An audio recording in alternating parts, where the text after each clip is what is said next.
دین میں قربانی میں اور پھر استقامت کہ اس میں عورت آگے. 4 چیزیں اللہ نے عورتوں کو خصوصی دیے.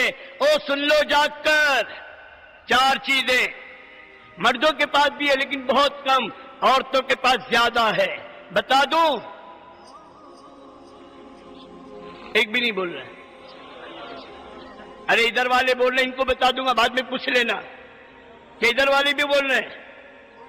ہاں ماشاءاللہ لگے کہ سب سن رہے ہیں. 4 چیزیں ہیں. سب سے پہلے اللہ نے عورت میں رونے کی صفت رکھی ہے. یہ جب چاہے, جس وقت چاہے, جس حال میں چاہے رو سکتی ہے. یوں کری اور آنکھ میں آنسو. اور کیوں میں کتنا بڑھاتی آ رہی ہے, سب مرد جانتے ہیں کہ اس کے آنسو پہ ڈھیر ہے. سورا نہیں نہیں نہیں, لیکن اس کے آنسو ختم. اچھا بابا مت رو, مت رو. اب یہ رونے کا رخ بدل جائے.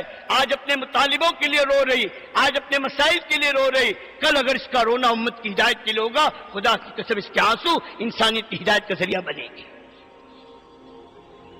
ایک اللہ نے عورت میں بولنے کی صفت رکھی ہے. کیوں بھائی؟ آپ ایک عورت گھر کے دروازے پہ کھڑی ہے, ایک عورت گھر کے اندر ہے. اندر والی کہہ رہے آپا اندر آ جاؤ نا, کہ آپا فرصت نہیں ہے, بالکل بہت کام ہے, اور وہیں کھڑے رہ کے 1.5 گھنٹے سے بات ہو رہی ہے. گولڈ ایکس کریڈٹ کارڈ یہ کارڈ ریوارڈ کو کوئی کرنسی نہیں بلکہ ایسٹ کی طرح ٹریٹ کرتا ہے. 24 کیرٹ گولڈ, فلائٹس پہ انلمیٹڈ. پکی بات ہے نا, یہ دوسرے سمجھتے ہیں نا. اب یہ عورت کے بولنے کا رخ اگر صحیح ہو جائے, آج مخلوق کو بول رہی ہے, چیزوں کو بول رہی ہے, کپڑوں کو بول رہی ہے, سینڈل کو بول رہی ہے, نہ جانے پورے گاؤں کی برائیاں کر رہی ہے. اب اگر اس کے بولنے کا رخ صحیح ہو جائے, اس کا مزاج دعوت کا بن جائے, پھر اس کا بولنا اللہ کی عظمت کا, توحید کا, رسالت کا, آخرت کا, نہ جانے کتنوں کی ہدایت کا ذریعہ اللہ اس کو بنائے گا, اور یہ خود ایمان کے اعتبار سے کتنی ترقی کرے گی. تیسرا اللہ نے عورت میں جھیلنے کی صفت رکھی ہے. جھیلنا, ساری تکلیف. ایک بار نکاح کا بول بول کے کسی کے گھر میں آ گئی, چاہے اپنے گھر میں رانی کی طرح رہی تھی, اب یہاں پہ نوکرانی کی طرح رہ رہی ہے, اس کے لیے جینا آسان ہے, سب جھیل جائے گی. گھر سے پھر اس کا جنازہ ہی نکلتا ہے, جھیل گئے. اب اس کا جھیلنا اللہ کے دین کے لیے ہوگا, ساری تکلیف برداشت کرے گی. پھر اپنے شوہر سے کہے گی, اے میرے شوہر ہم سوکھے ٹکڑے کھا لیں گے, اے میرے شوہر ہم مرغی پال کے انڈے بیچ کے گھر چلا لیں گے, چٹنی روٹی کھائیں گے, کسی کے آگے ہاتھ نہیں پھیلائیں گے, آپ ہماری فکر نہ کرو, آپ اللہ کے دین کا کام کرو. پوچھو بیٹی فاطمہ سے, ارے گھر کا فاقہ کیوں ہے, یہ نمازیں بھوک سے کیوں بلبلا رہے ہیں, کہ میرا علی میرا شوہر اللہ کے راستے میں ہے, تو اسے روکتی کیوں نہیں؟ کہا مجھے خاتون جنت کا خطاب اسی پر ملا ہے کہ میں نے نہ کبھی اپنے باپ کو روکا اور نہ میں نے کبھی اپنے شوہر کو روکا, اللہ کے دین کے تقاضے سے. کہ ہمارا حال کہ جس سال میں زندگی گزر جائے گی, کوئی مطالبہ نہیں, کوئی مطالبہ نہیں. اگر عورت کے مزاج دین کا بنے گا, خدا کی قسم اپنے مرد کو عالمی تقاضوں کے لیے تیار کرے گی کہ آپ ہماری فکر نہ کرو.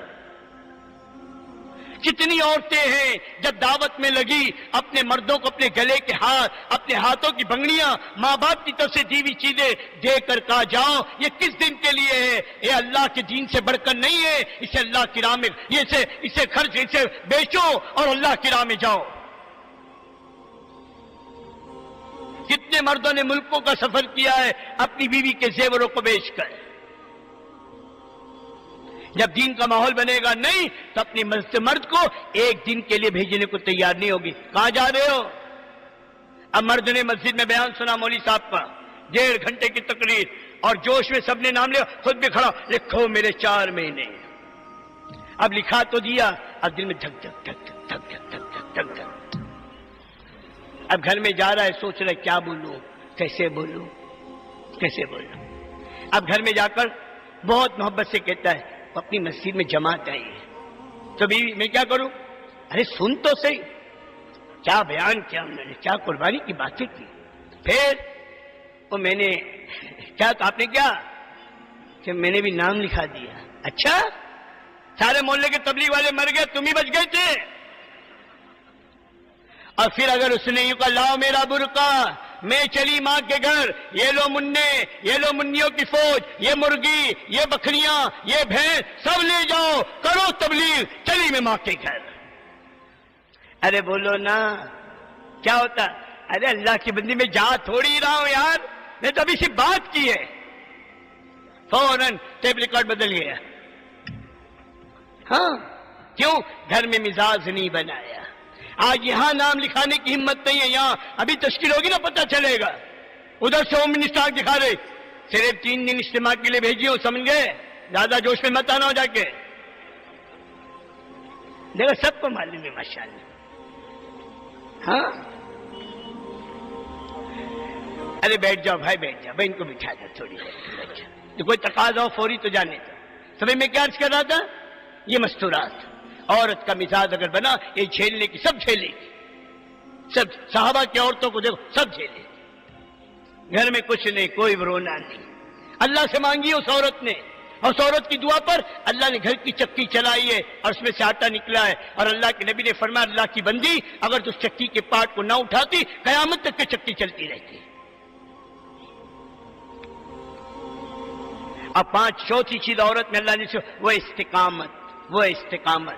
جھیلنے پر میں ایک بات اور سناؤں، رات کو میاں بیوی دونوں سوئے ہیں، چھوٹا منا وہ بھی سویا ہوا ہے۔ اب رات کو منا رو رہا ہے، چلا رہا ہوں، دونوں کی آنکھ کھلی، میاں کیا بولتا ہے؟ ارے سنانا کمبخت نے نیند خراب کر دی ہے، اور منہ پھیر کے سو جاتا ہے۔ کون گود میں لیتا ہے، کون سینے سے لگاتا ہے، کون تھپ تھپاتا ہے، کون جاگتی ہے؟ کبھی کسی عورت نے نہیں کہا تیرا بھی تو ہے اٹھا، تو سب میں اٹھاؤ روز، کبھی کہ میرا ہے، میرا ہے، میرے ذمہ جو ڈیوٹی کرتی ہے نا، یہ استقامت، یہ جمنا، جھیلنا، بولنا، رونا، اس کے رخ کو بدلنے کی محنت ہے دوستو۔ ہاں اس دعوت کی عظیم محنت کے اندر جہاں مردوں پر محنت ہو رہی ہے، وہاں مردوں کی محنت کے ساتھ ساتھ ایک ایک عورت پر محنت ہے۔ اور سب سے آسان عورتوں میں محنت، عورتوں میں دین کے لانے کی جو شکل ہے سب سے آسان پورے عالم کے اعتبار سے، ڈنڈیگل کے اندر حضرت جی رحمت اللہ علیہ سے پوچھا گیا تھا عورت کا مستورات کا کام کیا ہے؟ حضرت نے فرمایا تھا گھر گھر کی تعلیم ہے، اور ہر گھر میں اعمال کا زندہ ہونا ہے۔ عورت کا اجتماعی کام سب سے پہلی بنیادی چیز وہ ہے گھر کی تعلیم، گھر کی تعلیم، گھر کی تعلیم۔ یہ فضائل اعمال کی تعلیم میں نور ہی نور ہے۔ اللہ کے نبی کے ایک حدیث میں اتنا نور ہے ساری دنیا کے انسانوں کو بانٹا جائے تب بھی نور کم نہ ہو۔ یہ فضائل کی تعلیم،